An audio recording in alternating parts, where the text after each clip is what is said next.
You are live. Oh, okay. Good to know.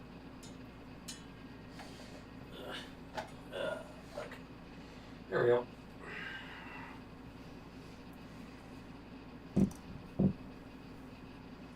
So that's gonna fall over and knock me out. Well, that's interesting. Cool. Shall we? Yeah.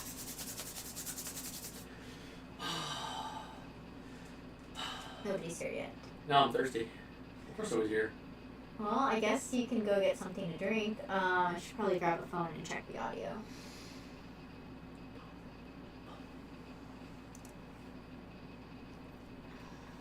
This thing's probably gonna fall right over.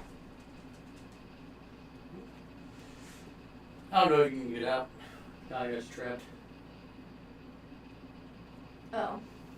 Yeah, that's true. I don't think I can get out. Throw you over. Actually, we're gonna try a different way. You wanna try this? Oh, through that way? Yep. Yeah, I just am checking the audio. Wow. It's better.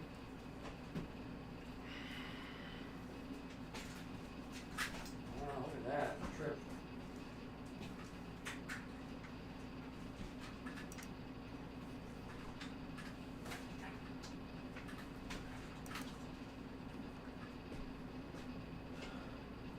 Where's your phone? In my hand. Oh. I'll take a drink, though. Got a drink. Yeah, I'll take a Zevia. How's our audio? I'm getting there.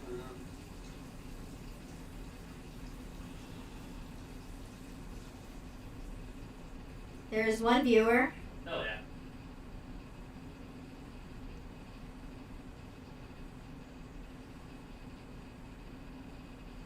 That's the Buhurt out. Okay, the audio is working. Hell yeah.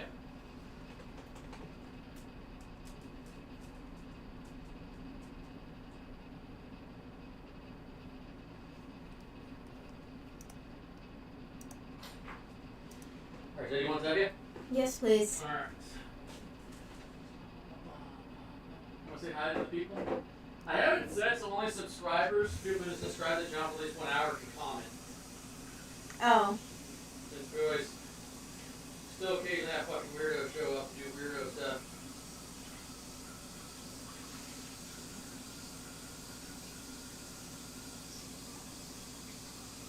I don't know if we want to change that.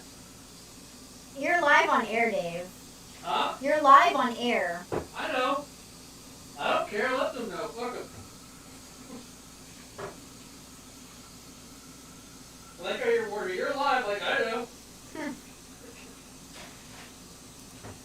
Be fooled. Yes, they do.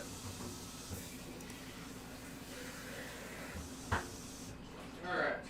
Let everybody know, type in the thing, that we'll start in 5 minutes. And then your drinks are ready. Alright. You want to get snockered? No. Should I get snockered? Sure. I want to this eggnog to drink. Well, I don't know. You had some before. What do you think of it? I don't remember. Oh.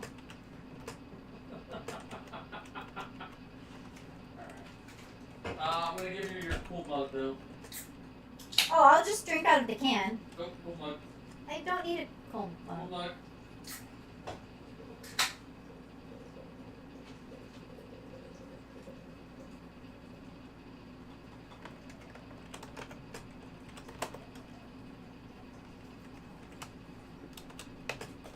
Okay. How many of Zevia cans does it take to fill this up? I don't know, but I only want one.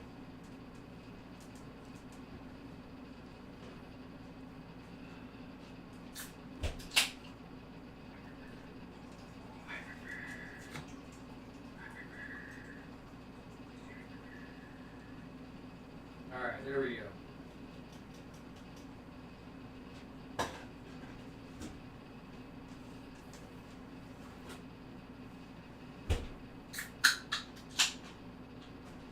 Aren't you supposed to refrigerate this eggnog after you open it? I don't think so, because it has alcohol in it. Refrigerate after opening. Oh. You really don't like reading those instructions, huh? No, I guess not. God, trying to kill me. I'm okay, sure well, we're gonna not do the egg now. Okay. You have your other stuff. What's up? Have Bailey's? No. Oh. Well, that's no fun. You have like rum. Weird mix.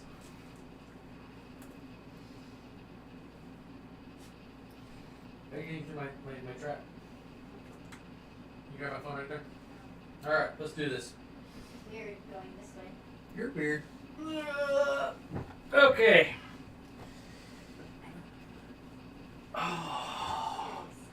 You have to excuse us, we had some technical difficulties, which seems to be an ongoing issue with this channel. We need a new camera. I know that much. What's new camera? Okay, so in my awesome porn mug, I have Zevia Cola, which, you know, Jay, it actually does taste better coming out of a can. Yeah, I know. Once you put it in a mug, it seems to, It like loses all the fizz too quickly. yeah, super fast. So, okay, well, whatever. That's why I said I wanted it in the can. Alright, so today's video is going to be about all my different pieces of Buhurt armor, what they do, what they're for, who made them, where they're from, how I like them, if I don't like them, how to do modifications to them. The whole purpose of going into Buhurt was to go into a combat sport, medieval combat sport, the most violent medieval combat sport, if we're being honest. I think some HEMA harness fighting does get pretty vicious, but I still think Buhurt has it completely knocked out. And the reason why is I think some HEMA harness fighting allows you to actually stab, but Buhurt really just allows you just to clobber away. Even to the point where it may not be such a good idea to clobber as much as they do, but they still do. So that was basically just learning a different type of fighting style, combat style, and bringing it into the Colossus form. Colossus form was, for a long time, basically just being standing there doing different movements, maybe moving around doing different movements, and it evolved quite a bit. It's basically just the most simple, I guess the most efficient form of swinging around giant swords. A lot of people talk about like, hey, momentum's way to go, but if you're always just having to swing your thing around and build up speed and swing all that stuff, like, you're not really being that efficient with your energy. I mean, I think some of the most, the honest part of the my heaviest critics is it takes a lot of energy, which it does. It does take a lot of energy to swing giant swords, especially if you don't train for it. So the Colossus form was designed just to, hey, develop basically one single strike, so you can definitely coordinate together. You can build them up together as a combo and make them work together, but also just like one single strike is just absolutely lethal and devastating. Anyways, enough about that. So I'm going to leave you guys. If you have any questions at any point, go ahead and just ask away. Anything there, Jenny will be behind the screen taking questions. She does get distracted occasionally. Her book calls her name. Typical female. She likes to read those books. Those special kind of books, if you guys know what I mean. I'll leave that up to your imagination exactly what I mean. At one point, she will help me put on the armor. Before we get started, though, I will say that some Buhurt guys need almost no help with their armor. Just maybe minor adjustments. But there's some dude that just have it set up so like everything's all strung together and just throw it on like a jacket. But I don't know. To me, that just seems like a freaking nightmare. So Jenny will be helping me at some point with it. We will also have to adjust the height. I'd love to go outside, but it's cold, wet, and dark. And we already tried to actually record this outside, and we got hooked up with a bunch of wind, which wasted an hour of our time. And then I tried to fix it, and I just didn't like the quality of it, so I just figured, screw it, let's do a live stream. Okay. First things first, what I always recommend, get hydrated. If you're gonna put on armor of any kind, get hydrated, because the moment you start putting this stuff on, it starts closing off your body. You're gonna be sweating a little bit. Even if it's like super comfortable armor you put on all the time, you're getting super sweaty. A lot of people don't really hydrate that well, and I think that leads to them having poor performance or not being able to perform as well as they could, and also just setting them up for failure. So I have my Zevia here, which is basically just flavored stevia water, which is pretty good. I usually take BCAAs or EAAs, combination of both. before I go do like a long training, like my Colossus march where I put on the armor. I go around my neighborhood and I march with it. I just basically do different types of punching exercises, hand raise exercises, and run, do sprints with the armor on, just make sure I'm properly hydrated. And I have a Camelback with me in the back that keeps me hydrated as well. It's got like, you say, Jane, like a gallon of water, maybe more. It holds a lot of water. So I always recommend that. Okay, so first thing first is padding. So some Buhurt itself allows you to kind of do whatever you want with your padding as long as it's not like too obviously modern, like you can hide it. So what a lot of Buhurt guys do is they put foam padding on the inside of their plate armor, which is a good idea. That way when they get hit, that padding helps absorb some of the damage and they don't get injured as much. For me, I do what few people do is I do put on full padding. So I have a gambeson and I have padded pants, which are called chausses. Kind of a weird name. I will plan on putting foam on some of my armor, but armor's not cheap. And Armored MMA, which is a fighting organization that's basically like Buhurt but one-on-one, their rules is no modern padding except for the helmet whatsoever. So I usually try to train like I was fight somebody one-on-one because those fights are pretty vicious. If you don't know what Armored MMA is, go ahead and YouTube that up, search it in, and you'll see some pretty good fights. Some fights are great, some kinds of fights are kind of like, just depends on who's doing what. Okay, so cheers to you. Let's get started. I'm a windbag. I can talk for a long period of time if I like what I'm talking about. Okay, so I have these breathable pants on. I do recommend if you're going to do it, let me kick off my nice little slippers. Okay, I recommend sweat wicking socks. I have on wool merino socks right here. The reason why you don't want to start fighting, get your feet all sweaty. I just realized our leather boots. Where's your boots? I don't know. I don't know where to put them. I think they're in your armory. It might be. I'll run over there real quick and see if you can find them. So you can bring your tin of cookies with you. I won't judge you. So the merino wool socks, what they do is they wick away your sweat away from your body and help keep your feet dry. And even if your feet get a little soaking wet, that thick merino wool, what it does is it doesn't rub on you, and it allows your feet to keep moving. Especially like look up the brand Fit compression socks. They're not cheap. You're spending $12-15 on one pair of socks, but trust me, it's worth it. Especially if you're doing combat sports where your feet are like wedged into a boot. Yes. You have a question? Okay, I have a question. From Shy X. Hi, Shy X. He says, what kind of boots/shoes do you wear with the armor? Look at that. We're getting to that point right now. Let me find them. Okay, so Shy X, the boots are historically accurate. I say historically accurate because they still do have a little rubber bottom on the very bottom of it that's flat. And what's interesting is if you look up some historical YouTube channels like Patron, we've Shad. I don't think Shad got that into that too much. Also other ones as well. What's that guy's name that we like a lot? The older gentleman? Where the heck are the shoes? Those boots are missing, huh? You know who they probably are? Are they in my car? They're probably still in the back of your car. Oh, I can go out there. I'll go out there and get them. So they're full leather boots, and the problem with them is they found, especially like old Roman like remains, and also other remains as well from different periods, is they had little studs and spikes on them, or at least metal parts that help dig into the ground. Buhurt boots don't have that. They have like a small little abrasion, but it's all flat. And the inside of the boot is also flat. So what I did, and I'll show you as soon as you grab them, I guess silly us to grab them. I put Dr. Scholl's, the thinnest one I could find, on the bottom, because otherwise it was like literally just like walking on pure concrete, or even if you're on dirt, it's just very uncomfortable. And if you have like any type of arch, not good. So they're all leather boots. They're not cheap.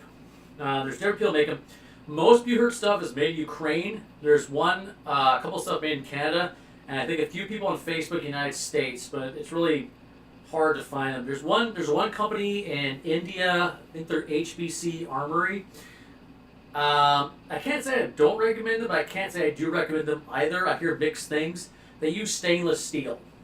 Stainless steel is shiny. It's harder to rust, but it's more brittle. So even if it survives a long time, like get hit, 100 times, 200 times, there's always that chance that one time it gets hit, that'll split. Most Buhurt armor, I'm kind of distracting you a little bit till Jenny gets the boots, is made of tempered steel. Like this is tempered steel. It's actually generally a bit thicker than what actual medieval armor would be. And the reason for that too, if we're gonna go off on quite a rant here, is armor for Buhurt is thick and heavy. Like my whole suit altogether weighs 100 pounds. Some people don't believe it. It doesn't weigh 100 pounds. It weighs 100 pounds. Okay, because it's thicker. It's also the way it's designed is to last longer. Because Buhurt is a sport. It's a representation of how knights used to train and fight each other. They used to do vicious stuff to each other. They would absolutely just wreck each other all the time. But they would do is their armor would be thinner because it was meant for combat. You're not going to constantly take in that many hits while you're fighting. So it's a little bit thinner, and they want to be moving around for longer periods of time. Now, you can train to move longer periods of time in your Buhurt armor. Some guys wear their stuff all day long, and the human body can definitely adapt.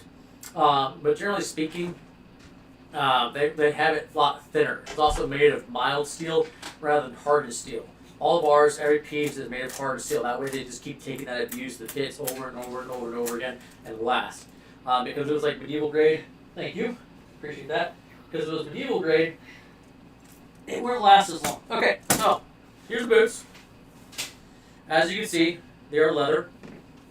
They have some dirt still on the bottom of them. Shame on me. But the inside of it also, I don't know if you can see that, is also pure leather as well. If you want to, on my channel, there is a thorough video. You'll have to look at my video stuff, but it's medieval extreme sabotage review that we did, where I give you a lot more closer look to it, and I show you guys like the insides and outsides and the problems and the ups and downs. This is comfortable, but I generally don't wear these boots when I go for my training, like when I go do my Colossus march, or when I do Colossus training or anything like that, just because they're not really great for long distance. There's no ventilation whatsoever. It's just not there. I've been tempted to do like what the Marine Corps did, where we had two little venting holes that are kind of filters over them, but supposedly the authenticity committee wouldn't be too happy with me and give me the boot. They really want to make sure it remains authentic, which, fine, I can understand to a certain point, but it is what it is. Okay, so what we're going to do first, so let me know if that answered your question. Coming. Is I'm putting my chassis. Now these chassis have holes all over them. I actually have a brand new pair that's a lot better condition. These are a combination of linen, which makes it tough, and then they have different types of polyesters on the inside. Polyester does take impact a little bit better. My sweat does get trapped in it, but sweat also gets trapped with cotton. They say cotton's easier to breathe. I don't know, because all the gambesons are usually pretty thick. So it's kind of hit or miss. Now, not all Buhurt people wear chassis or gambesons. In fact, a lot of them are trying to get away from it. They try to get away with just like foam, and then they wear like a karate gi.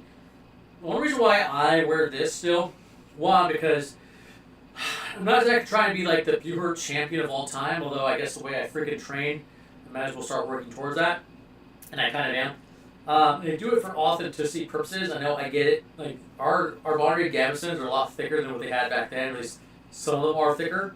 But I also do it again just for authenticity purposes, and also just to kind of get the full effect of it.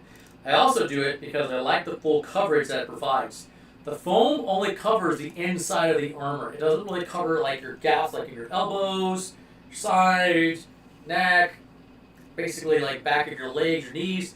This padding does. So although it's not perfect, it's better than nothing. Like I've seen some guys, my first practice, for example, I went to Buhurt practice, the very first one. A dude took an axe strike at the back of the hamstring. And he didn't really, I can't remember he had on, I don't think he had on any padding chassis, and it took him out for the day. Let's just put it that way. And I didn't want to be like that. I was like, oh, like that freaking sucks. So I wear padded pretty much everything.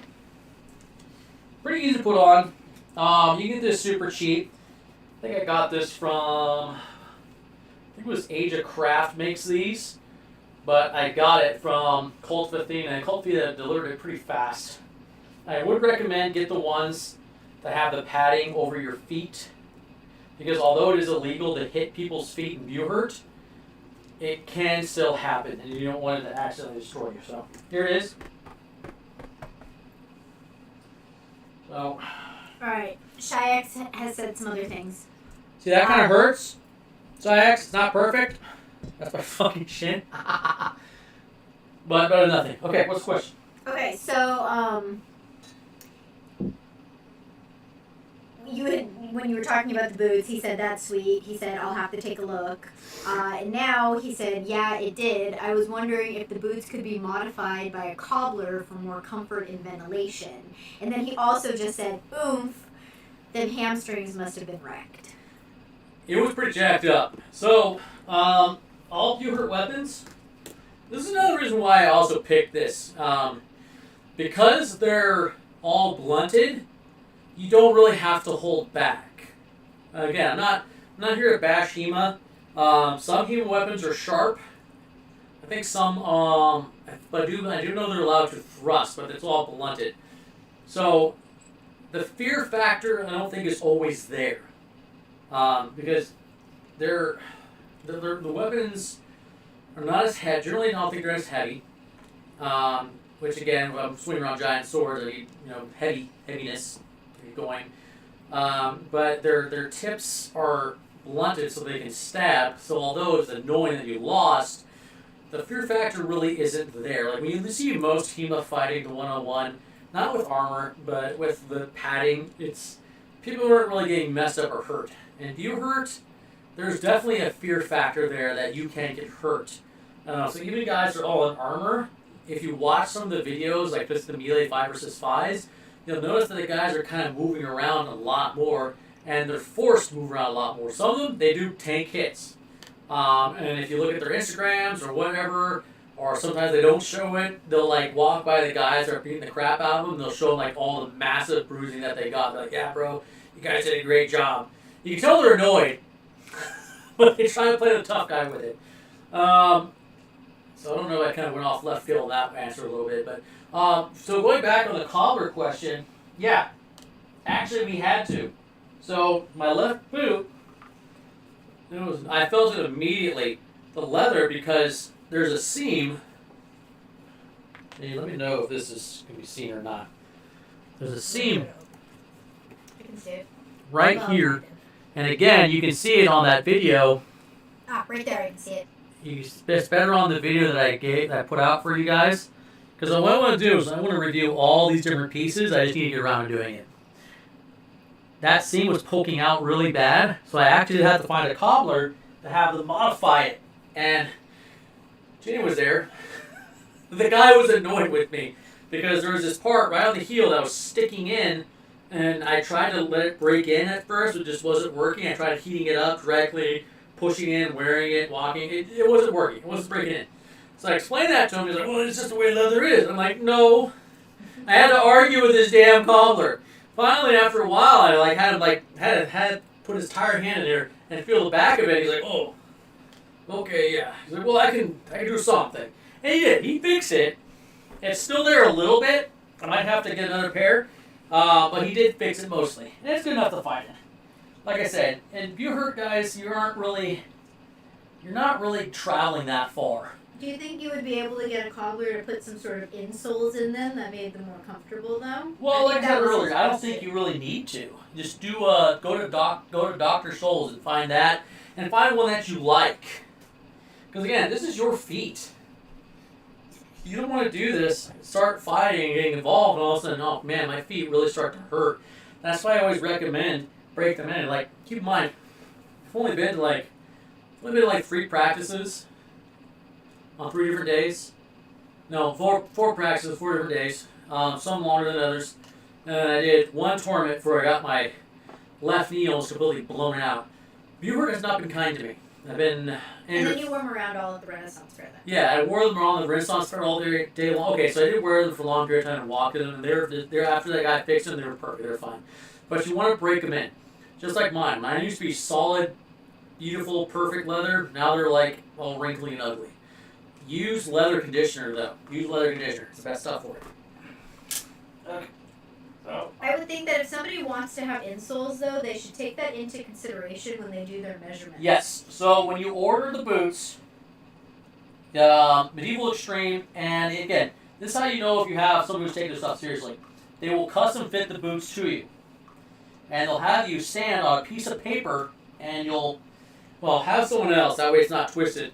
But have someone they'll have your foot on there, draw the outline of it, and then measure it, and then put the centimeters. So they work in centimeters because they're European. They don't work in inches. Have them measure different parts of it, and then send it to them. And it fits you like a glove. That's what you want. Okay, you don't want something that's like But when you one size fits all. When you first put insoles in, because they weren't made for you to have insoles, it pushed your foot up too much, so then it wasn't fitting correctly. Yeah. So if somebody wants to have insoles, they should probably stand on the insole when they measure around their foot for the height, so that it would take that into account inside the boot. The problem is they don't really do the height. So what you might want to do. I think we did a measurement that went around this way, didn't we?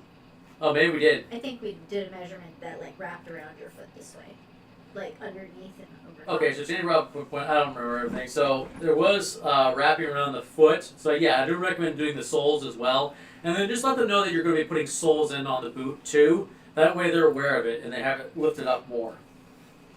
Okay.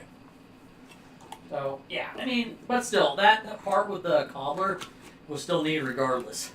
Because it was poking the back of my foot even before we put the doctor soles in.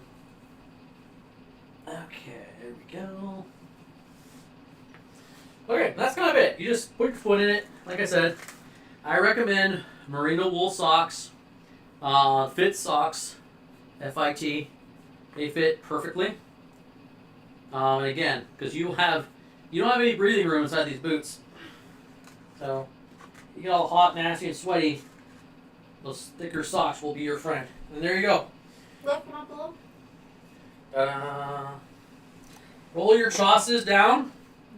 That way it properly covers them, and you're good to go. And then, like I said earlier, I recommend either for your sabotons, put in like little, you can't really put in foam padding at the bottom of them because of the way they move.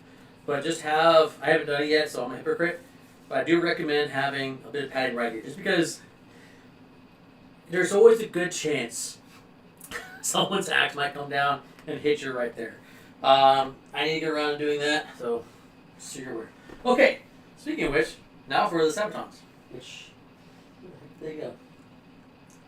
I gotta go find them. Any more questions, babe? Right here, actually. Kayak says, thanks for the plentiful information. I know, right? Ask and thou shalt receive. My Lord. Where does that go? Oh, I found it. Okay. Oh, right in.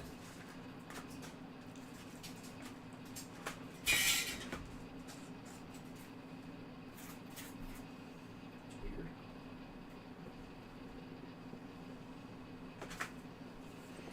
I literally just had them. Are they underneath? They walked away. Are they underneath the brigandine?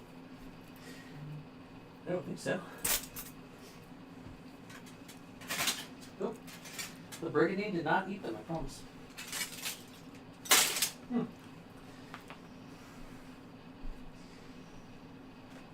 Yeah, we can't put a pause button. Ah, there they are. Okay, so. Sorry. They were under my gambeson. Okay, I'll talk more about my gambeson later, but here it is. I chose white, even though it's going to get all ugly.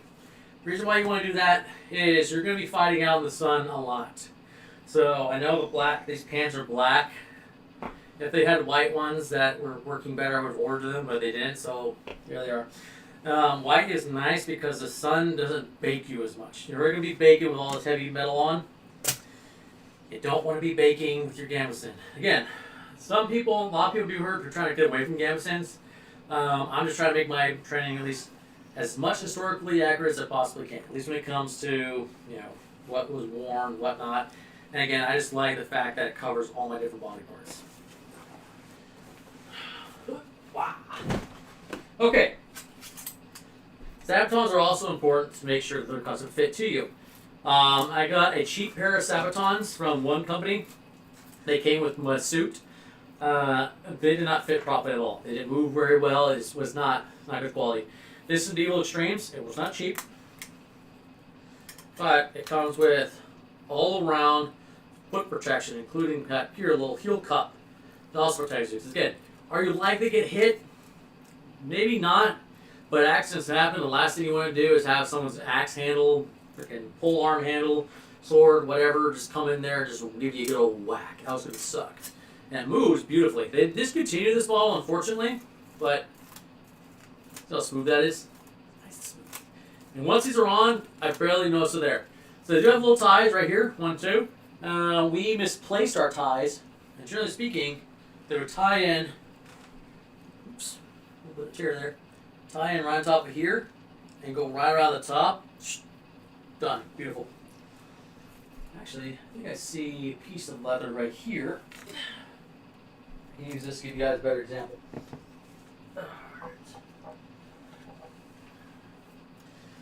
You have a pair of scissors or a knife next to you? No. You don't? That's unfortunate. I have nothing. There we go. I'll trip it. That's fine. One advantage of training with giant swords, you tend to have very strong arms and hands. Okay.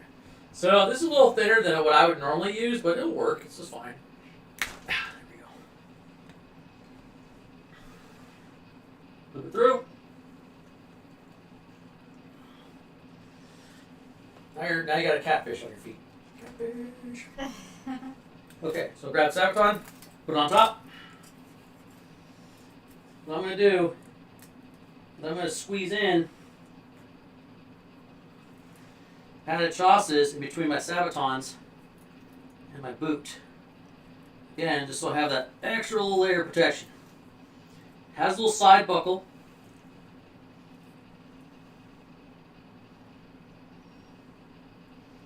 And there we go. Okay, on top,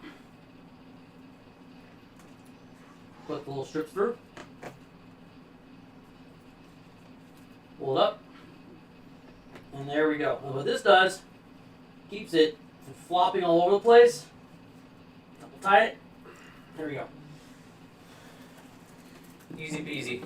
Ready to go. It fits fantastically. Like honestly, once it's on, it's like the one piece of armor I barely even think about. It sits there, it does its job, it moves with me so beautifully. And it's like Sabatons, gauntlets, and helmet. If you're going to go cheap on anything, don't go cheap on these three things. Helmet, for obvious reasons, protect your head. Hands, I can't there was a guy who had on gauntlets, and I don't think they were cheap, but they weren't like top quality. And he was just standing there, and someone swung at him, and they aimed, I swear to you, they aimed right for their hands. There's no way they didn't mean to. They hit him right on the hand, and oof. Dislocated his finger. It dislocated his damn finger. Because just went, even with the metal there, that little axe blade where they hit him with, wow. So we'll get to my gauntlets here in a little bit, but yeah, don't go cheap with those three different items because you will regret it. Now I don't think you should go cheap at all, but at least not those three. You have to, splooge a little bit, splooge on those. Okay. So I'll put my. Now normally for armor, when we first started, God, I think the first time took a long time. But I had to modify the suit quite a bit. I still have some modifications, like my helmet. If you guys didn't see the buckle earlier, there's a little buckle right there. And the inside has some leather strips on the inside as well to help you keep it flexible. But the inside of the helmet has this light foam that I want to replace with trauma dense foam. And basically so when I was in the Marines, we had this foam on top of our helmets that was designed to keep us from getting concussions, and also just for comfort too. But they're really dense foam, and they do have a nice, comfortable layer over all the foam to make it comfortable for your head to slide in and out of. And I'm going to replace the cheap foam in here with that. Now, the foam that came with was comfortable, but when I was getting hit, it wasn't really doing its job. It wasn't taking the impact out of it. And the last thing you want is to get a concussion. These guys get concussions. We had a family-friendly barbecue at a Ren Fair. It's supposed to be, hey, bring your family, we'll have a barbecue, we'll have a good old time. Demonstration. Yeah, it's supposed to be a demonstration. And again, I'm not trying to bash anybody. I'm not trying to say, awful people. Oh my God, they're hurting each other. I'm just telling you how it is. One guy got a concussion. One guy got a broken nose. One guy got like a split eye. And he got his front teeth all completely chipped in half. It was broken off in half. A big dislocated finger. And then that guy got a dislocated finger. Another guy got his ribs broken, and he passed out, started to freak out and go into shock. I was like, my ribs were broken, so I was just observing all this. I was like, what the fuck? So, again, don't go cheap with your stuff, guys and girls. Just don't do it. Just don't do it. They're probably like, I don't want to do this anymore. Shayak says, that's a hell of a friendly barbecue. Look, man, that's what I said. That's why I went to Giant Sword. When I went down Giant Sword path, I was like, I have to pick something that's going to negate the majority of the naysayers. I know Hema and Buhurt will have like just one-on-one thing with like, he was like, your guys aren't real, bro, and then Buhurt's like, you guys are pansies, bro. It's like, whatever, man. It's very violent and vicious, and I really honestly believe Buhurt is the most accurate representation you will fight. Like, they do pull off some fancy moves from time to time. They do. They do their little ripostes and parries and all that good stuff. But most of the time it's just pure brutality, and a lot of it's just judo and throwing. I think that's a lot of things that are out of most medieval martial arts. Is they don't really recognize how often you would just chuck somebody to the ground and beat the hell out of them. I think, Shax, I think DeQuetum is a good example. He does a lot of those. Like, all of his fights, most of them end up some type of form of grappling and throwing on the ground. I mean, weapons still work, obviously, but grappling and stabbing is where it's at. I am sweating a little bit. Got all these lights on me. And again, like this, it protects you. It's not exactly cool.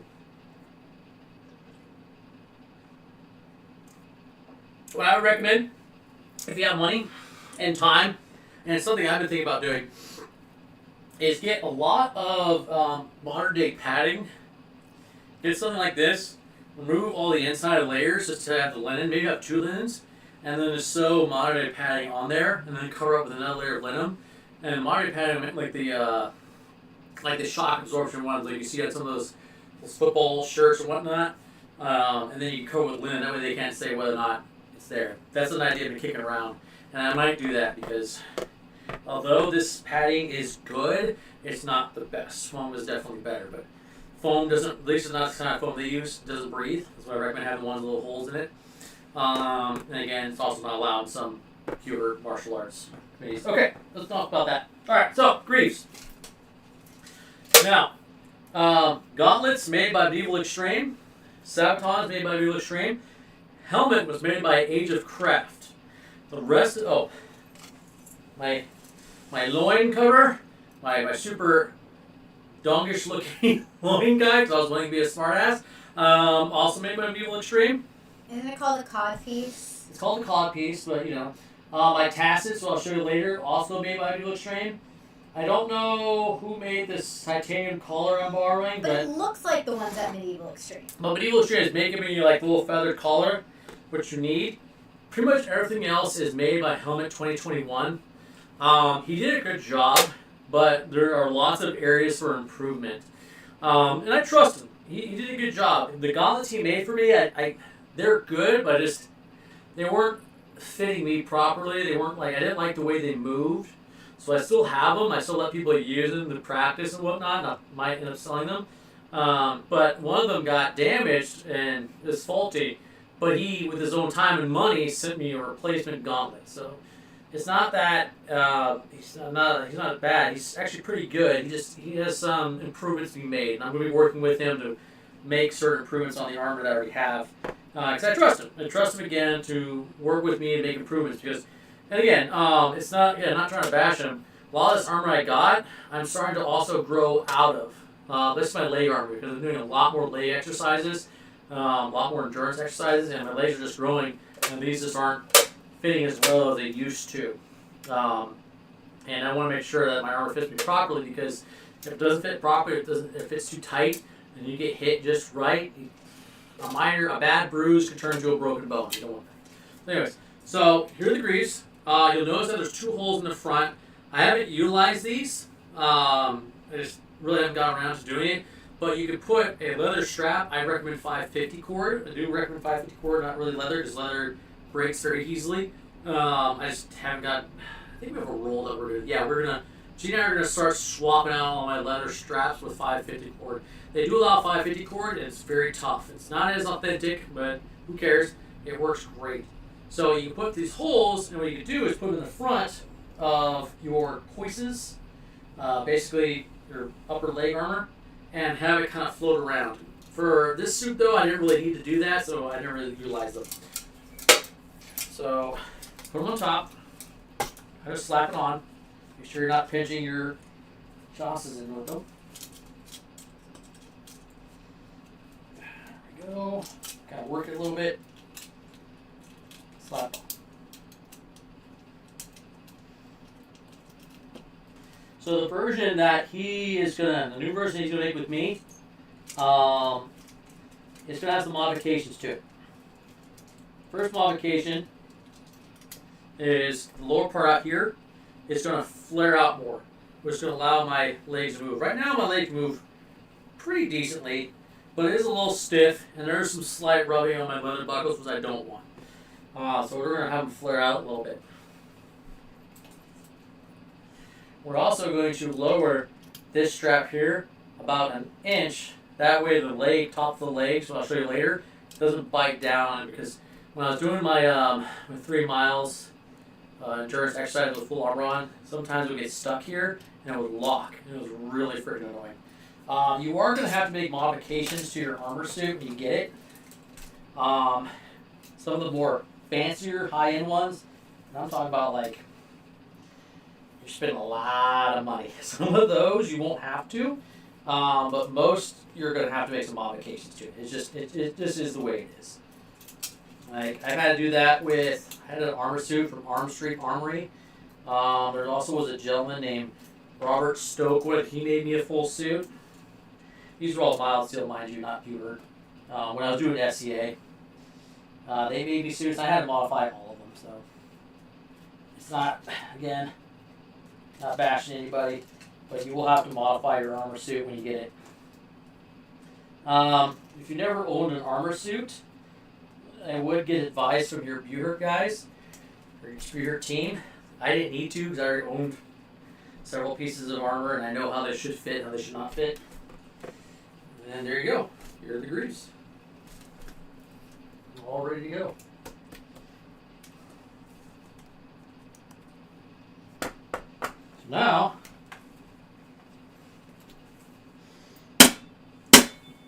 really take that abuse and not have a broken shin.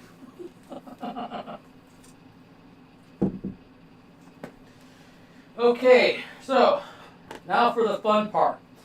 So next, what's going to happen is I'm going to put my coices. I don't think they're called pull lanes. Maybe this part's called pull lanes. I don't remember. But coices right here, and also what they call a C-belt.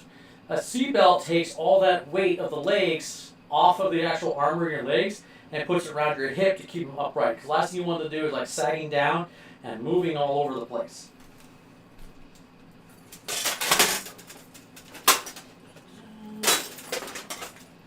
Alright.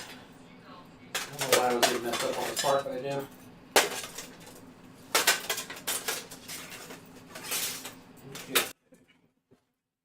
So, see right here, this is the seat belt. It's strapped on by pieces of leather that kind of let them float. And on this side as well. Smells like that leather treatment I had. So, it's actually pretty good. And also the insides of it, you see different parts of it are either rivets or leather as well. What that does is allows lots of mobility. I did have to alter these quite a bit. I think that was my fault. I think I might have screwed up the measurements when I sent them to Helmet 2021. And he designed them for somebody who was about an inch, 2 inches taller than I actually am. So that's not so much on him, that's on me.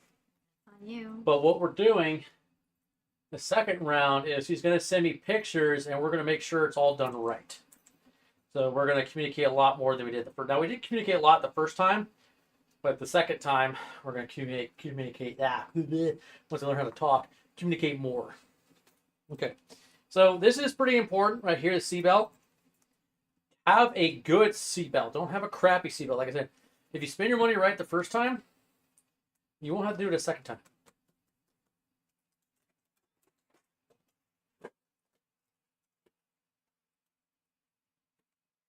And it's not so much that I need a second suit. It just would work better for what I'm wanting to do. You guys watched my past few shorts that I pushed out when I'm swinging that sword. The difficulty I had... Okay, let me finish what I'm saying. I'll answer your question. The difficulty I had with it was that the armor was fighting me. So the more flexible and maneuverable a piece of armor is, the better. And you can get a heavy piece of armor to be very flexible if you know what you're doing, and so does your armor smith. Yes, Jenny. It wasn't a question, but Shayak said that it's a cool design. It is. I think he did a good job. Again, I'm only getting a different version, more advanced version of what he made because I want the more advanced version. Because again, I want to not only do well in Buhurt and melees, but I also want to do the armored MMA. I want to do the professional fighting because, again, I think it leaves more credibility when I talk about fighting with giant swords, and also just so I know those movements and learn them even better and apply it to the Colossus form. And also just because it's kind of cool. It's cool. It's interesting. I like it. It's a sport. It also helps motivate, get me in better shape.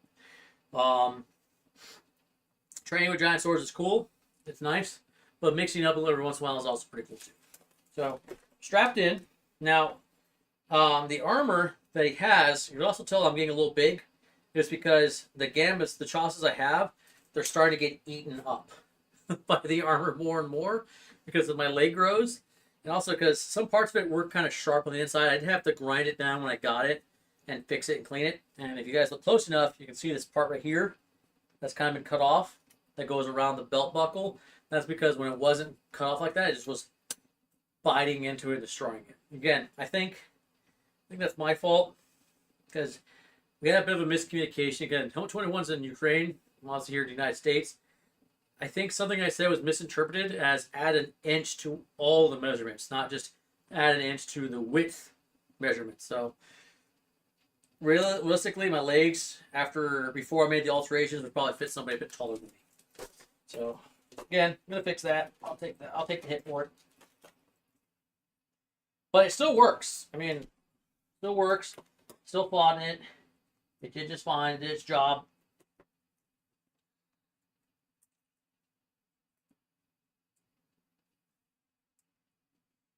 Go. And I'll probably keep it just in case one day I lose weight. Shrink back down. Have it ready to go. And if not, I'll just maybe put on display or something. Okay.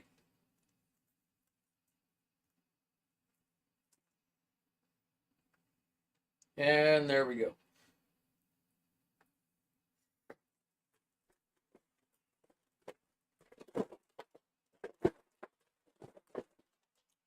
So if you want legs, they're going to let you kick fast, hard. A lot of Buhurt guys are in great shape, but you don't want to telegraph too much what you're doing. So you want legs that can move with you and move fast. And again, the fact that this measurements were slightly screwed up, it still moves quite well with me. I did have to cut the inside right here. That was a rough day.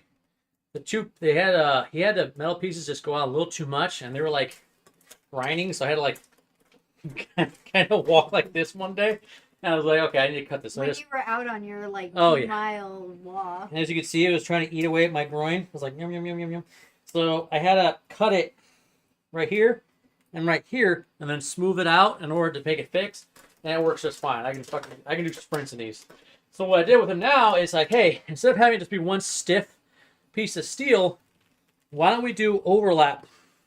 Kind of like right here on the side, where it's segmented plates. That way, if my thighs grow, which they will, it can stretch out and go back in. And I do recommend that if you guys are going to invest in a piece of armor, and the armor smith is willing, you'll have to pay more money, of course. But I think long term is worth it because, yeah, a solid plate, it's more protection, but that also means it's not going to grow well with you. I mean, if you get, I don't know, skinny, it can go in better. You can adjust it on the straps. And if you get bigger, bulkier, you're working out, or I don't know, maybe you're having a hard time and you're getting chubby, it can also go out with you too. So the more flexible an armor piece is, the better. Okay, so we got that done. Now, one thing I forgot to talk about was cup. So I recommend a Muay Thai, kickboxing, whatever, impact groin protector. What that does is it's literally this big, giant, thick piece of foam that wraps around your man cannon, and it protects you from getting slammed. I'm getting one sent to me. But what I have done in the past is I just use a regular hardcore like plastic groin cup, and it has like a little padding and stuff on it. It also has additional padding on the sides right here on my hips where you get hit and thrown around a lot. The more padding is always the better. But then I also use my silly looking little cod piece. So then basically, now this is made of mild steel. It's not made of hardened steel. The reason why it's made of mild steel is because it'll collapse. So basically what that does is it'll take the hit and it'll collapse. And it'll take some of the energy away from your groin. So I have a cup right here, ready to go, okay? That takes some of the damage. And I have this guy right over that, which takes even more damage, which keeps me from, getting murdered. Because I've seen it. And I've heard the screams. It's not good. Okay, but I don't have that on right now because I just didn't feel like doing it. So whatever. All right, so I'll take this. It's very simple. Go around right here. Loop it through.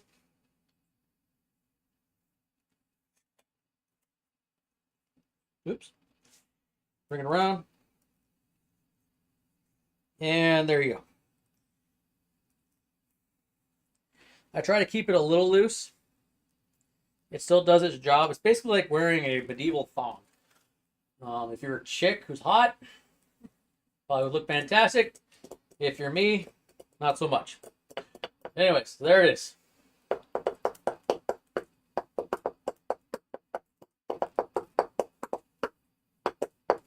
There you go.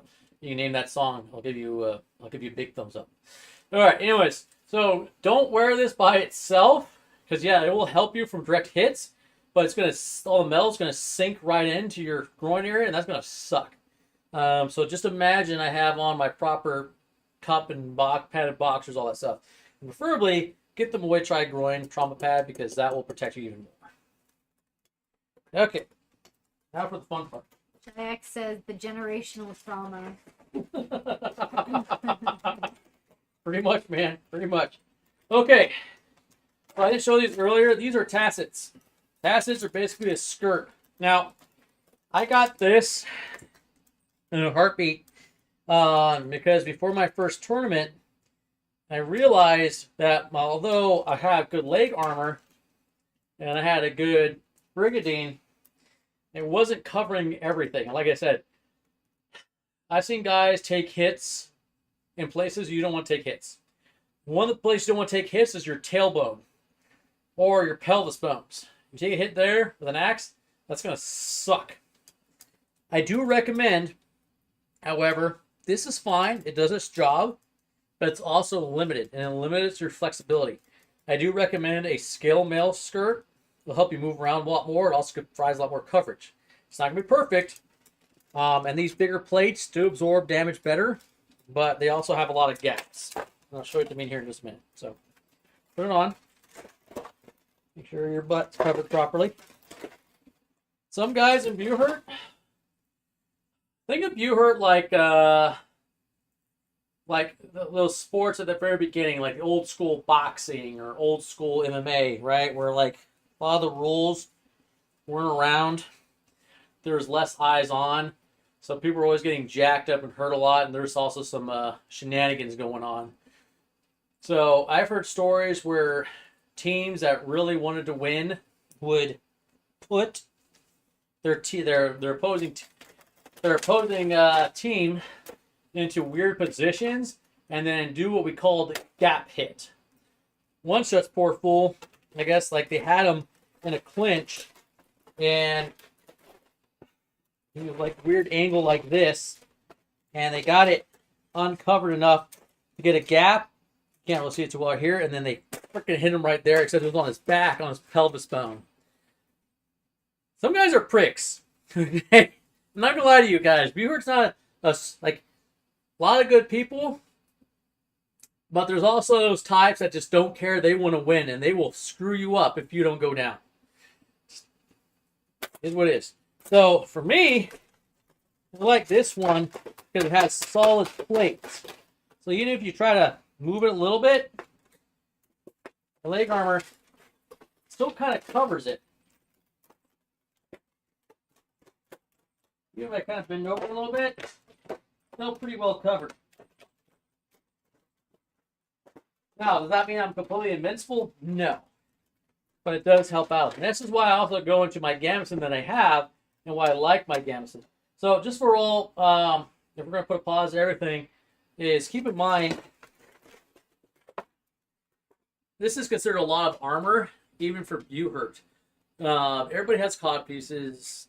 Some people don't have facets. They kind of bypass that. And some of them have less thick armor too. Some of them have thicker armor in certain places. It's really just kind of customizable what you want. My armor, reason why it's 100 pounds, is more like a tank build. It's meant to for me to get in there and just take hits. It doesn't protect you from judo throws. Just so you know. Big part of Buhurt is judo throws. So you have to be still aware of what's going on. You still have to be nimble.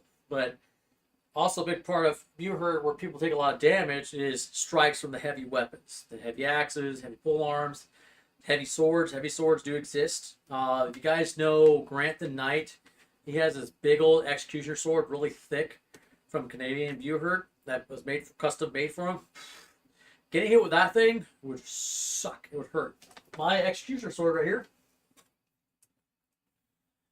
It's a little floppy, but it's also spring steel. So even if you bend the fuck out of it, it springs right back. So getting hit with this, I could feel that. And I'm just letting it drop. If I swing this damn thing and I hit the right spots, it's going to hurt. So swords still, most people get away from swords and Buhurt. They focus on axes and polearms. But a few of us do still work with swords. Me being a giant sword guy, I'm obviously going to use swords, and I'm also going to use the heavier ones. I actually have Canadian Buhurt working on a special sword for me right now. It's a flamberge. If you guys know what a flamberge is, look it up. It's basically a Zweihander that Langsnecks would work with, and it's got waves. And the waves, there's some people disagree. They're like, oh no, it's a fancy thing. No. The waves are meant to catch pole arms, sticks, whatnot, and help move them out of the way or help break them. And they also got little cross guards right here, additional ones. They're also meant to catch. And the one he's designing for me right now is a very simple one, but it's also thick and it's also the heavy. So Buhurt has rules that limit how heavy weapons can get, also their lengths and whatnot. And trust me, that's a good idea, because otherwise you'd have assholes like me going in there with giant swords and just really probably killing people in one hit. But we're maximized to get to the fullest weight allowed. And designing it to catch and move aside axe blades, pole arms blades, all that stuff. Basically just counter all these different types of weapons that people like to use, but also keep the handle long enough so that I can still go around people's helmets in the clinch and help drag them down and toss them on the ground. Which you can still do with this weapon just fine, but the one I'm getting is a bit thicker. Shayak says the MMA gotta help a lot, even with all the weight from the armor.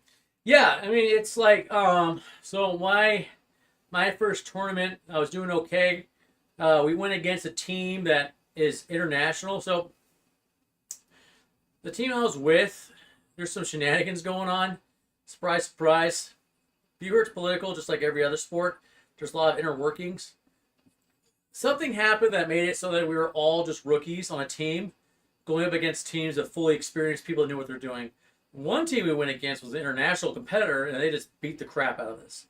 I was trying to fend one of them off from my buddy while he was in the clinch with another one, and they had their center run around, sprint, and full speed sprint tackled, slammed at me from behind, sent me flying, and I slammed into the list. The list is that little wooden barrier, and I completely almost blew out my entire freaking left knee just because I wasn't prepared for it, and just boom, got hit from behind. So yeah, heavy armor will help you with hits and strikes, but at the end of the day, a lot of time people go down because of judo throws in Buhurt, and that's just the way it is. Again, that's also why I think Buhurt does leave a lot more credence, or is more of a proper example of actual medieval fighting, because it's brutal, it's not fun. I mean, real life fighting is not nice and clean and finesse and all that crap. It's very one-on-one, very personal. Again, that's why I thought it was a good sport to include with the Colossus form to get involved with it. So, okay, anyways, so here it is. That's basically, I'm protected now from my top of my waist all the way down. At least as protected as I can get. Now, you can always make improvements like I'm going to, but there you go. There's most of the stuff. Now we're going to put on the gambeson. And again, this is also why I like the gambeson too. So you could put foam like right here, but the foam, as you can see, it's going to scrape on things, kind of cause problems.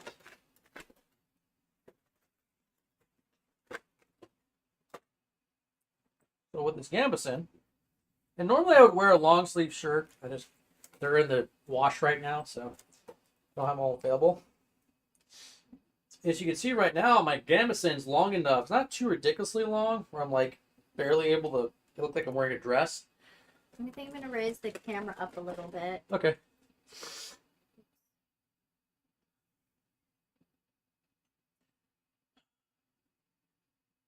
I'll stand still for you. But see how my gambeson now goes down around my tassets? You almost can't even see I'm wearing tassets at all. What that does... I'll keep it right here. I can only see kind of like... Okay. But what it does is it provides an extra layer of padding and protection. And again, even if those guys kind of like get me spread out all weird, or like trying to like hit me, it still covers up all the spots and at least provides me some level of protection just in case that happens. Can you move that light? What? That one. Where? Well, I can see it in the top corner. Is that better? I mean, sure. I can still see it. It's just facing the other direction now. So that help at all? Now you're more dark. I know, I am more dark. There we go. Okay, so I'm going to leave this one off, because again, if it's like tight, it restricts my movements. I don't want that. Just because you have heavy armor on, doesn't mean you have to be a lumbering turtle. Turtle. Turtle. Alright, I can't find... I recently used leather conditioner on these straps, so they're kind of gooey. Ew. That sounds gross. I don't want to touch them. Not that gooey, just a little gooey. And there we go. Okay. Now I'm going to start getting really warm. Alright. So this one goes up here around my neck. Not perfect, but it does provide a little more protection against both strikes, so it dampens the blows, but also for my armor pinching me. And that's the main thing too. It's like armor bites suck. Now, if you're getting armor bites, it's kind of your fault at that point, because you should have properly tested out your armor, adjusted it, cleaned it up, I recommend getting a Dremel with metal cutter, and also with those little metal filing spools that they have. That's the best way to get the job done really fast. Otherwise, you're going to be like, you're trying to do other means, it's going to take a long time. So get a Dremel. They're not that expensive. Make sure you get a heavy duty one though. If you get like a lightweight one, like a Dremel 2000 or 1000, it's not going to work as well because you are still cutting through hardened steel, and you can screw up or burn out the motor. You don't want to do that. Okay, so here we go. This is the part that Jenny hates the most because she has to help you get on there. Now, if I wanted to, I probably could find a way to make this fit, put on the different armor pieces and have them all hanging there and just kind of attach them. I haven't done that yet. I might do that, especially if I get, once we switch to 550 cord, just so that Jenny's life is less miserable. Because it does take a minute to get them all tucked on. And you have to tie on the arms a certain way so they don't fall off. Now, some gamisons are pour points where you literally can just attach, kind of like the top of my boots where they have those little holes, little hole there, and then the two ties. And what happened was you put the ties to the holes in the armor pieces, and you can tie them on, and then they attach to you a lot better, and they float. Floating armor gives you more flexibility, and that's kind of the direction I'm going in because I need more flexibility when it comes to swinging around a giant sword. It's just the fully riveted stuff, it's too stiff. It's hard to move around in. But the floating, much better. It allows a lot more freedom of movement. But for Buhurt, it's not always the best. Simply because if you have floating pieces, that means your joints are more easily manipulative. And like I mentioned earlier, joints, especially knee injuries, are very common because people are very rough. They don't really, like I said, some teams, they don't care. They just want to win. Even one. Anywho, so that's pretty much it. All right, I'm going to put my Brigadine on.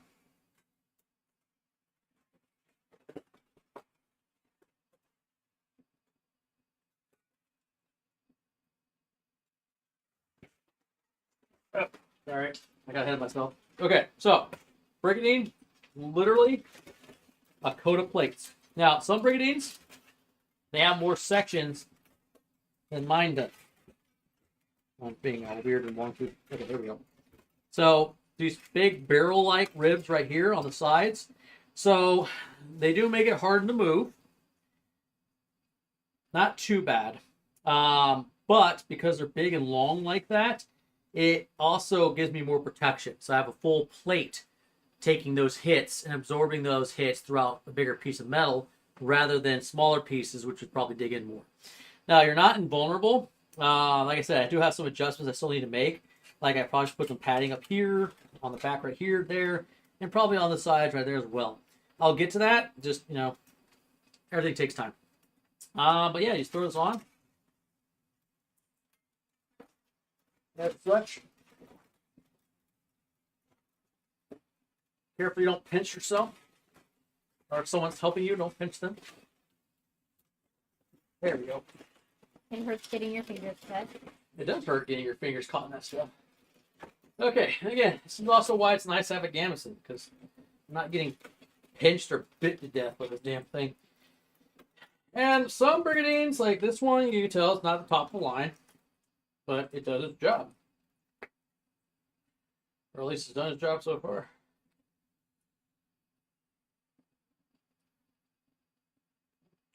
Okay. Another hole closer.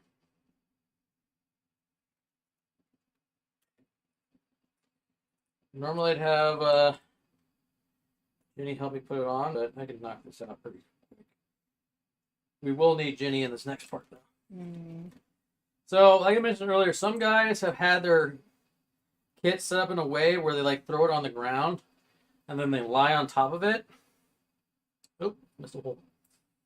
They lie on top of it and they kind of just wiggle their way in. Thinking about doing that. My only concern with it is I would still have to break it down every single time after I use it because rust is a thing. And if you don't properly clean your armor suit, it will rust to hell. Okay, same thing with this one. I don't attach it all the way. I pull it in, give it some slack, pinch it so it doesn't move around 50 million times. Now, people might think this is kind of redundant, but I think I told you guys enough horror stories. So these now will act like a second layer, or well, technically a third layer of tassets. So they cover my front right here. They don't cover the top of my thighs, right where I'm topping right here. That's where my tassets are, and the top of my hoists, my leg armor. But all this is protected. Move. Might be able to do the Macarena. What's that one called? Where they limbo? Limbo? Where you bend backwards and go underneath the pole? We might be able to do that. You can't do the limbo wearing that. My ass sticks out. I can kind of do it. Well, it is flexible. Now, I would love a cuirass. I think a cuirass would look way cooler. There is ways to make it kind of like a cuirass, but again, just the flexibility a brigandine gives you, you really just can't beat it. Okay, so the front, protected. Oh, you gotta flip down your material. One. In the back on your brigandine. There you go. And the back also has protection. So again, I am not easy to take out. Now, what they often do is they get you in a clinch, so they grab you and bend you forward. So then the little guy, it's always the little guys. Sometimes the big boys, but it's usually the little guys. They're the sinners, right? They run around, they sprint. They'll go there and they'll just hammer the crap out of you over and over and over and over and over again with their axe. So I do recommend, again, I haven't gotten to it yet, I do recommend extra padding in the back area because you don't want to get hit there so hard that you get jacked up and you're going to the hospital. Because I'm like the worst spokesman for this. You're gonna get hurt. It's a fun sport. Just know what you're getting into, okay? And get good gear. Okay, so that's pretty much it right here. For the torso, legs, hips, I'm pretty well protected. Like I said, you always add more padding, but at some point, man, you're like suffocate. If I was gonna add more padding, it would just be in simple areas, maybe around here, spine area, maybe the shin. When I kick people, it hurts less. Yeah, it's about it. All right, Jay, you ready? You excited? This part Jay hates. She hates this. Can you help me make remember? Can you give me I should be like one of those crazy characters, like those 80s action stars. You gotta slam on the armor and beat the shit out of your fellow brothers, break their arms, twist their ankles, blow out their kneecaps, because screw losing. You're either first or last, brother. Just like that? Just like that. Ooh. Did you almost fall over? No, I can't. Okay. Actually, stay there. I'm a little close enough to actually get in here. Okay. Alright. I'm going to take this badge just to get my rank up after she.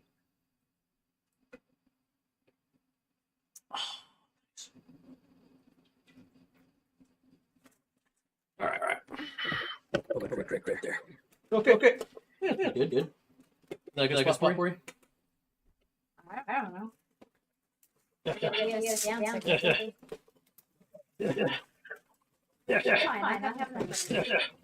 You say that. Nice. You know, I say what you will about these chairs, but they're damn sturdy. Sturdy chairs. All right. That was one fun part.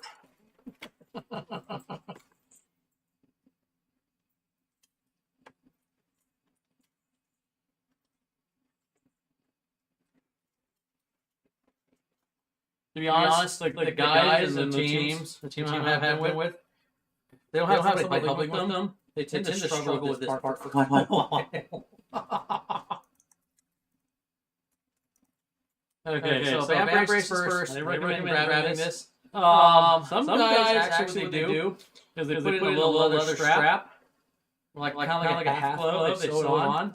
That way the gamut doesn't slide down either. I've not had that problem yet. Hopefully I never do. That would suck. That would be very painful too. Nice and tight.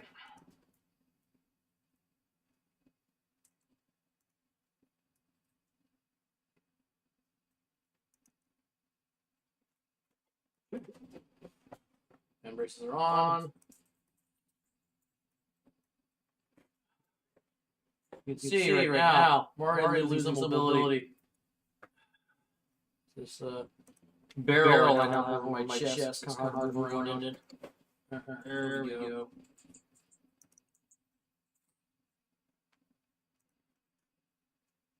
Right here. Slip through. Go. And take that excess leather, slide it in.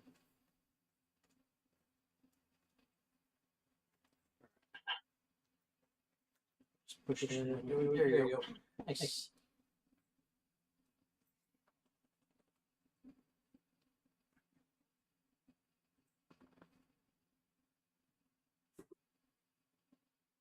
My biceps is big.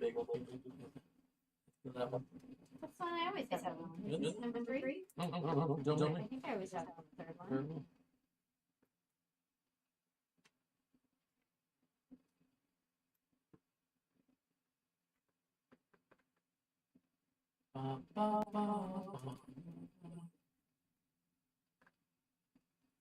So this is where having honestly having a 4-point system would probably be best because it keeps the arms from moving all over the place. Otherwise, poor Jenny here has to like kill herself and squeeze it 50 million times. Honestly, probably just 550 would be good. Probably work on that this weekend. No, live stream. And then the video too. Good, thank you. I'll be a lot faster. And show different locations.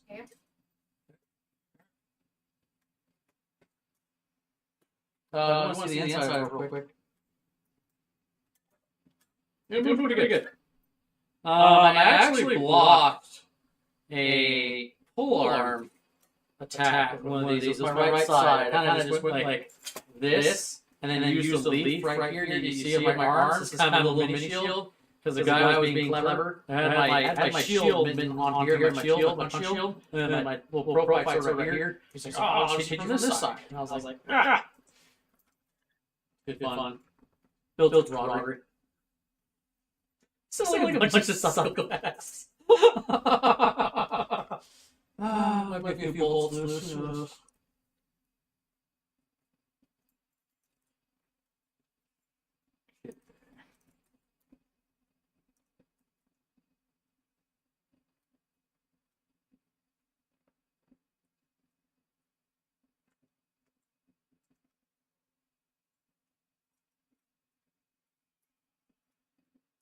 Some of my teammates are going to, it's called the Golden Cage. So the Golden Cage is kind of like Armored MMA, but it's down in Los Angeles. It's basically a one-on-one where you just beat the living crap out of people. You don't remember. Good fun. Mental load now. Problem is just the chest. It does stop you from moving. That's why, like, honestly, like two-handed weapons is really hard. And that's why a lot of guys also like the axes, because the axes use the entire handle. It's super long, so even if your arm's hard to move around in, you can still swing it pretty effectively.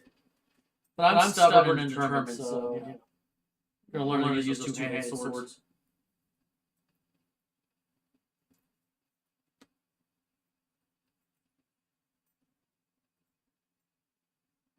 Use my sword. I don't know which one's going on. So this, well, it just goes so tight. You do that while I get this. Leather straps are great though. Yeah, After I leather did. So last weekend I spent quite a while putting on leather edition with all these different leather pieces. and then cleaning up the metal WD-40 afterwards, and it really paid off. Like leather feels much cleaner, smoother. Just like about to fall apart.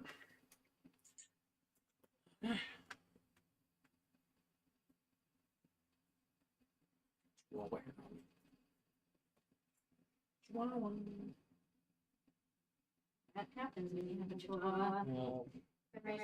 Literally lives everywhere. He's pretty small. Well, yeah, that's why he gets everywhere. He's a rat. I have respect to open the refrigerator sometimes. He's a rat. Get more food. Okay. There we go. Move around a little bit. Stand up. There we go. Stand with the arms. Okay, so like doing this kind of stuff, hard, but you grab like weapons and whatnot, not too bad. There are some limitations, but you know, I'm gonna erase this one. unless you're gonna spend like $10,000 and have some poor guy, gal, whoever, like micro-tune all your armor pieces, it's never gonna be perfect. This is pretty good. Oh, can you sit real quick? Yeah. Because I want to see if I can still see you. Yeah, I can see you. Can I see you? Yeah, we're gonna do shoulders and Alright, shoulder next. Speaking of Chihuahua, There he is. I see you.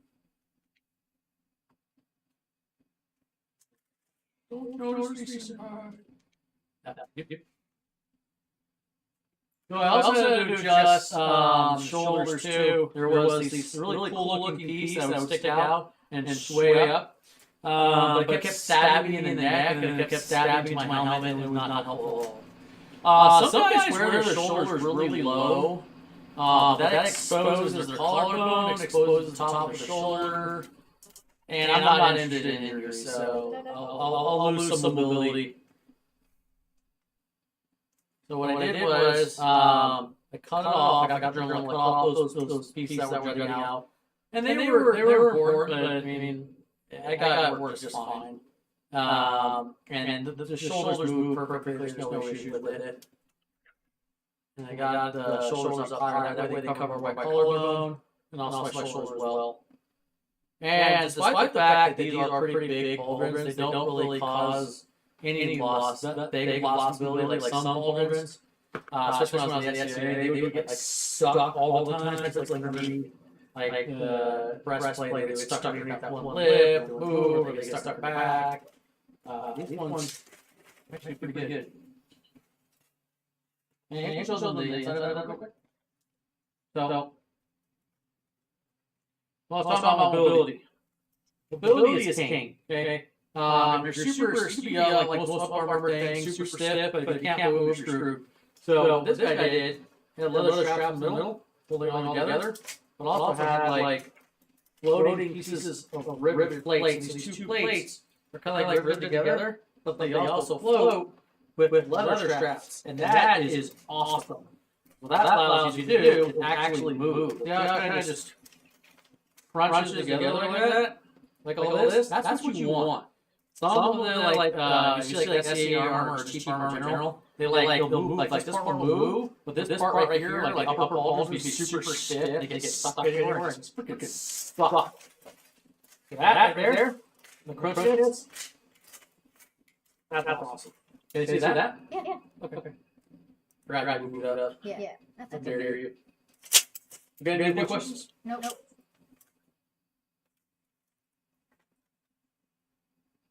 Also, a sign of good armor, they put multiple holes on all the different attachment areas they tie on. A bad armor will only have like one or two. You want one that would be like at least three. Four is fantastic. That allows you to just adjust it and try different things with your shoulders.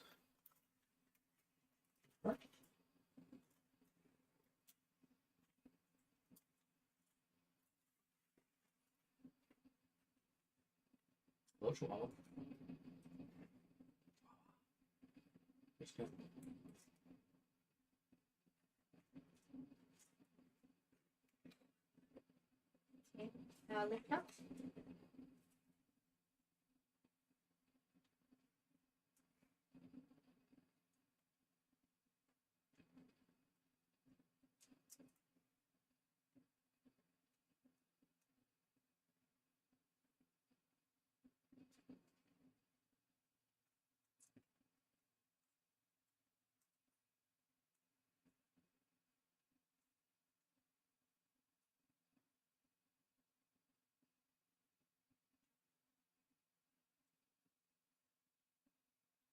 You see what I see.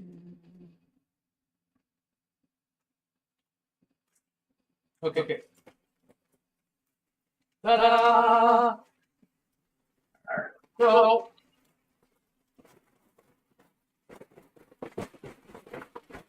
now, not perfect, but again, loud as fuck.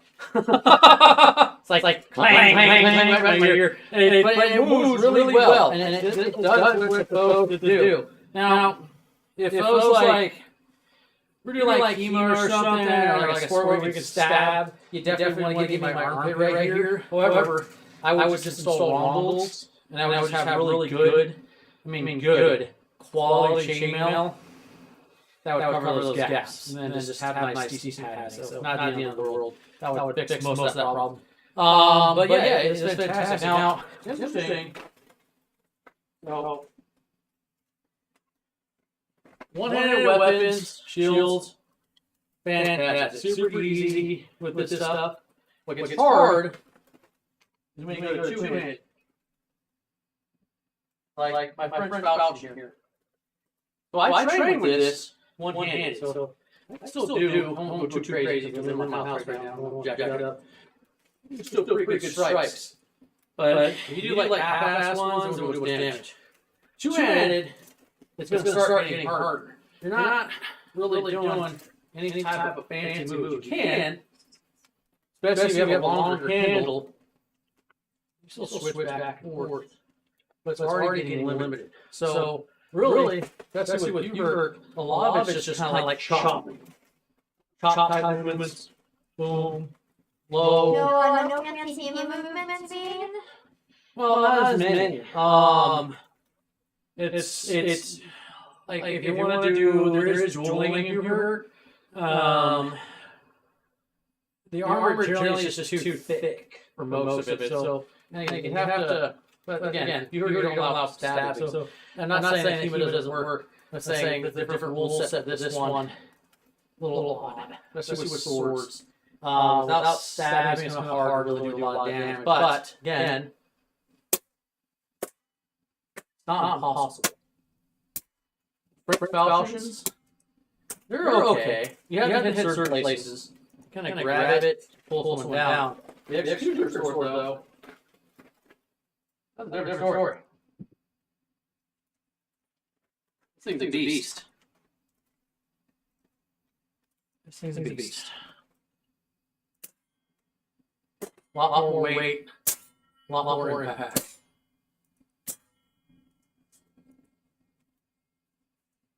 You still kind of feel it a little bit more. But you have to hold it. This is the extra sword right here on the pommel. Grab it, aim, and then you crank it. Hard to do right here, but just crank that bad boy. It's also a lot harder than the falchion, so I'm going to jack stuff up. But you can switch. Now you kind of block a little bit, it's a little flimsy though, but that's why again I'm asking Buhurt to make me that special flammers. Most of the flammers, actually let me track that. All the flammers in Buhurt are made for dueling, so they're super skinny and they don't really deliver a lot of impact. The executioner swords, they're all heavy slab of steel, so it will deliver an impact. Now it's not going to do tons of damage everywhere. You have to know where to hit. And you have to have that really good movement and pop it out. So I'll show some videos to you guys later. Can't do it right now.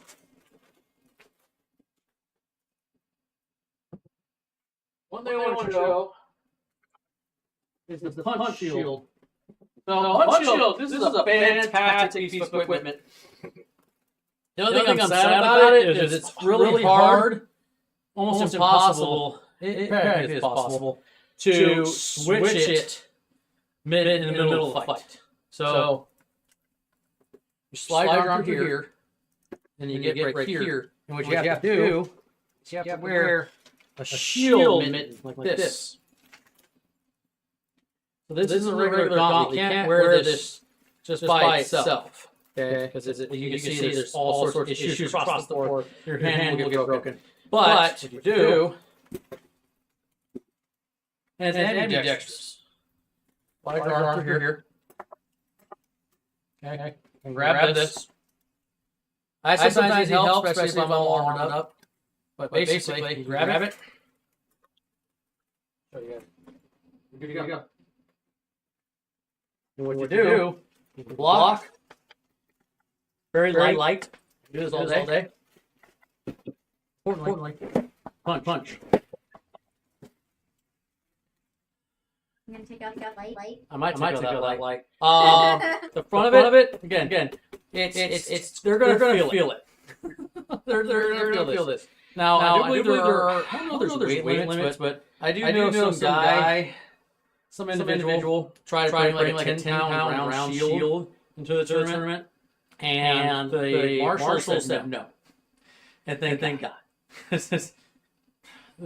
The marshals are keeps people from getting seriously injured because what they do before you go fight, like an official tournament or official event, is they'll inspect the weapons and they'll be like, yeah, no. I don't think so. And Buhurt does do a good job, especially when you know where to look. Your international labeling what's allowed and not allowed weapons, and very specific. Like, can't go over 3,000 grams to a sword, whatever. Can't go this. Can't be longer than this. Can't be shorter than that. Because you can't customize your blades. Like a lot of people in Buhurt don't realize you can customize your blades to make them work. But you still have to stay within the rules. Checks back and says, oh yeah. So this one's good. Now it's ambidextrous, so you can switch your right arm, left arm. But I tend to go left arm with it. When I use this, it's not great for one-on-one duels. It's okay, especially if your opponent has a lot of like very good like axe techniques, polearm techniques. But I really like to use this if I'm needing to protect my partner and myself, especially on the list. Because I'll be on the shield side. There's the sword side, hammer side, whatever, and then the shield side. So if I need to, I can go like this and help stop some block hits from hitting him. Or engage, block. Not perfect, mind you. But it does do its job. And you can see it got beat up pretty bad from the last time I used it. It does take hits well. What I do want to do is put an extra layer of leather over the whole thing, just so it'll take a little more damage before it finally kicks the bucket. Enough about that. All right, OJ. So this was Jay. Carl, friend.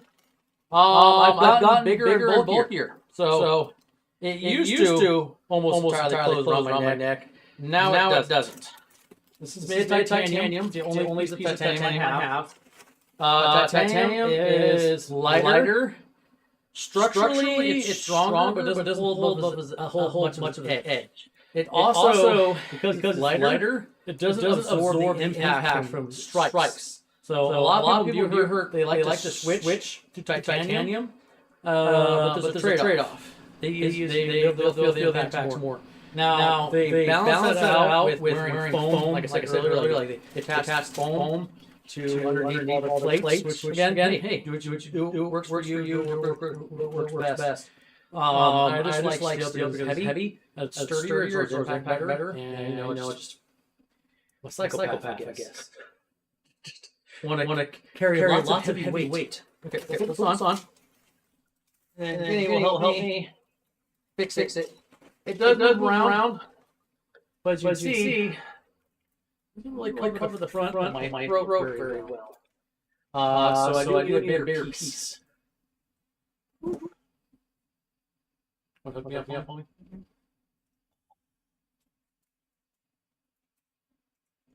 Well, you don't have the. No, that's all up.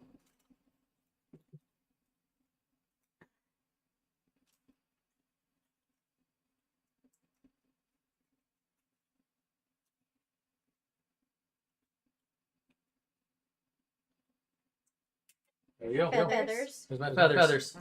Oh, we're all stuck.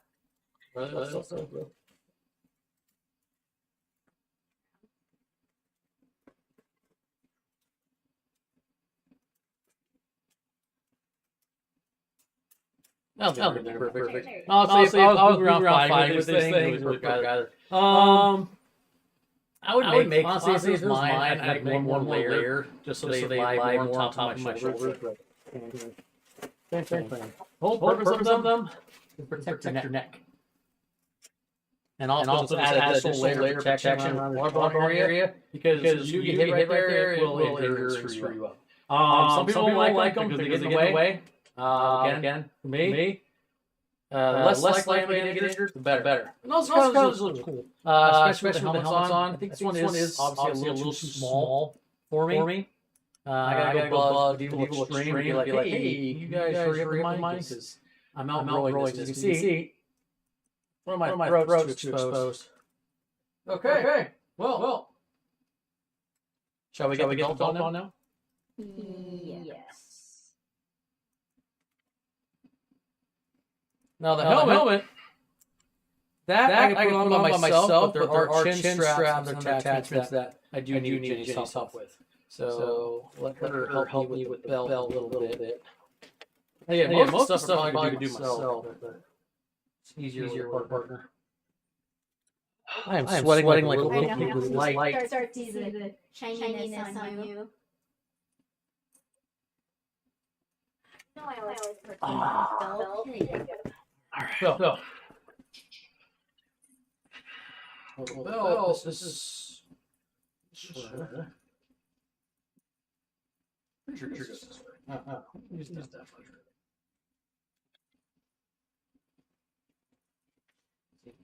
Okay, so right here. Grab that belt. Break round. Go. I don't think I put this on right either.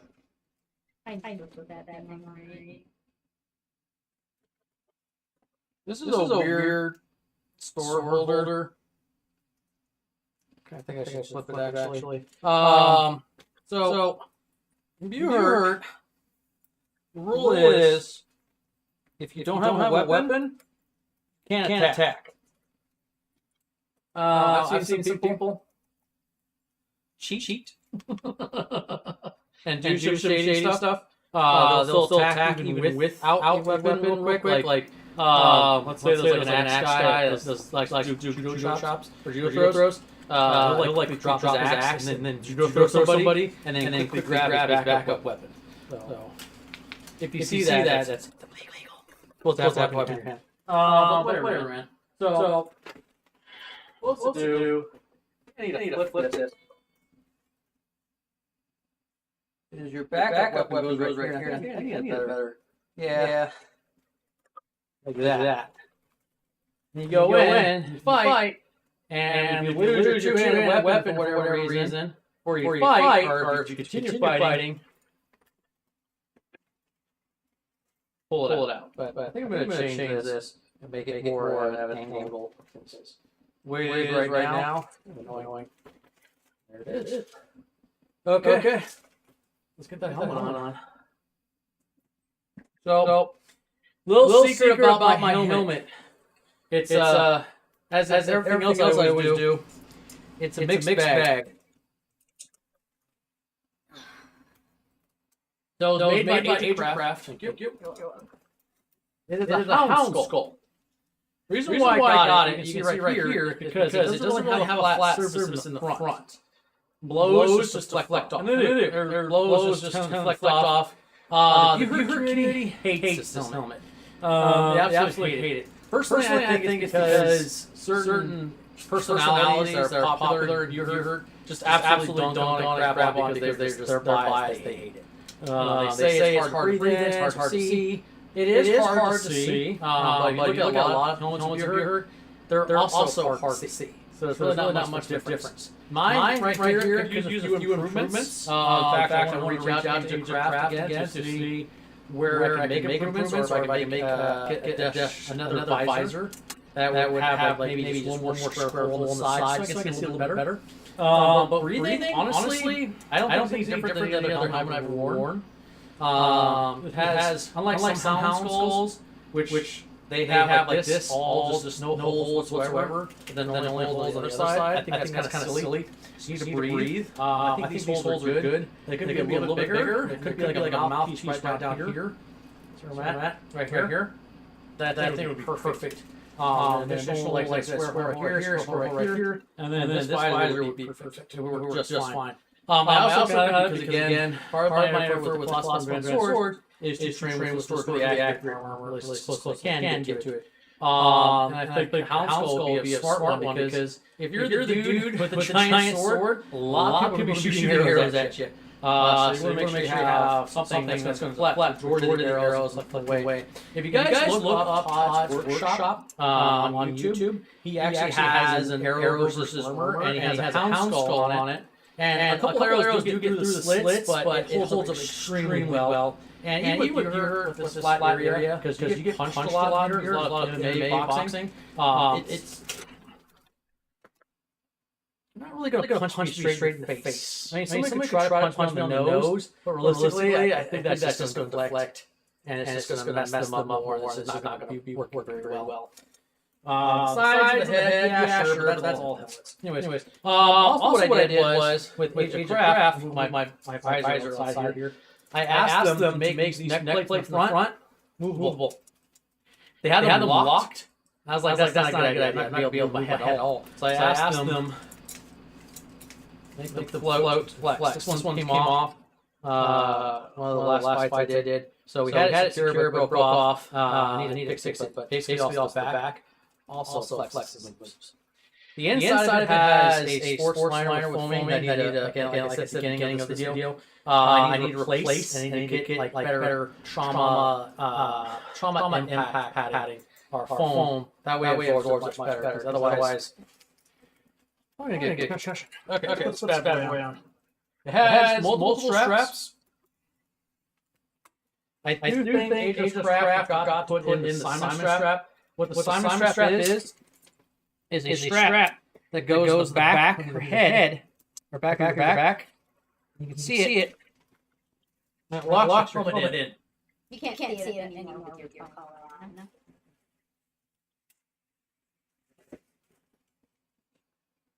Ta-da! So I can still see fairly well. You guys look at my videos, I do a lot of training with the helmet on. That way I get used to it. But, you know, just take the gauntlets off. Push through here. And then you're good to go. This also moves. So I can look down. I can look up. And I'll look left side. Now this collar gives away a little bit. Again, not the end of the world. I'm going to turn your body a little more too. There we go.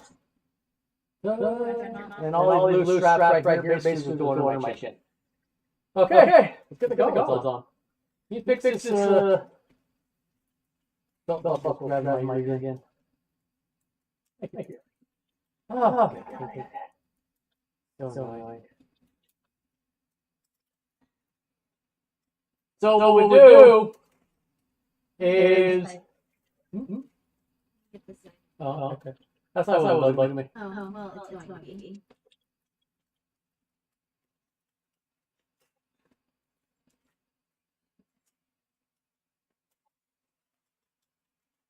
So what we do is we take two leather straps, strap them on my chin to keep the helmet on, and then one of the bigger ones, we would attach the buckle on my back. I would keep the helmet flying off.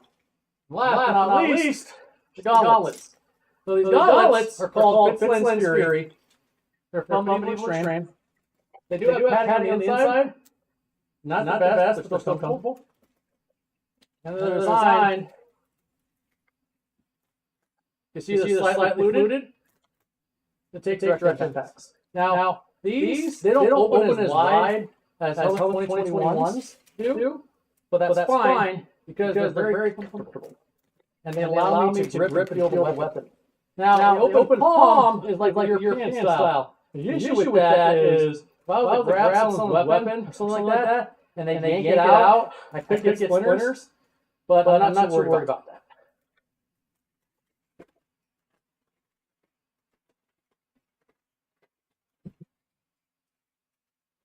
Here you go.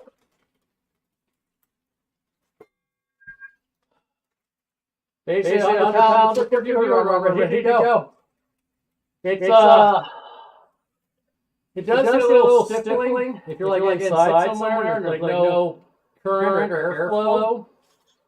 But if you train with it, train properly, stay hydrated, you'll be fine. And then again, you don't have to be like super heavy like me. You can go lighter. But you do want to get used to your weapon and how to utilize it.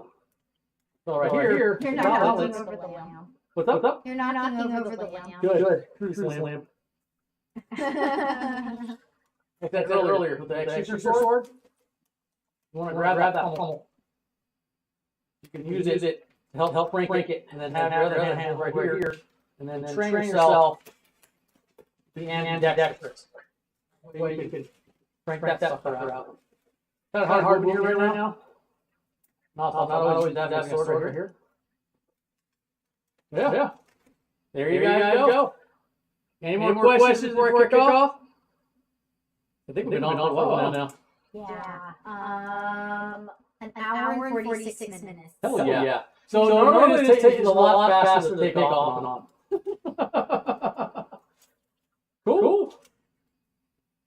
Well, I guess that's pretty much that. I'm going to type in here. Yeah, we'll give like 5 minutes and we'll answer questions. One hand listening.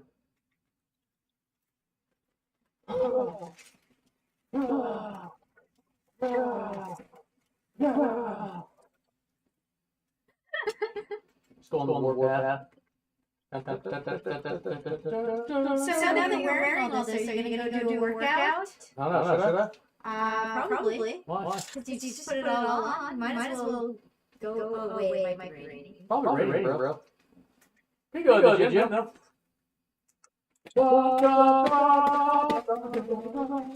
Probably pretty busy at the gym. Good. They will make way for me. They will get out of my way. I don't think it's raining. No, according to the weather. I guess we'll find out. Double sword this stuff. Any questions, lady? No, no thing. All right. Ladies and gentlemen, I salute you. We will see you next time.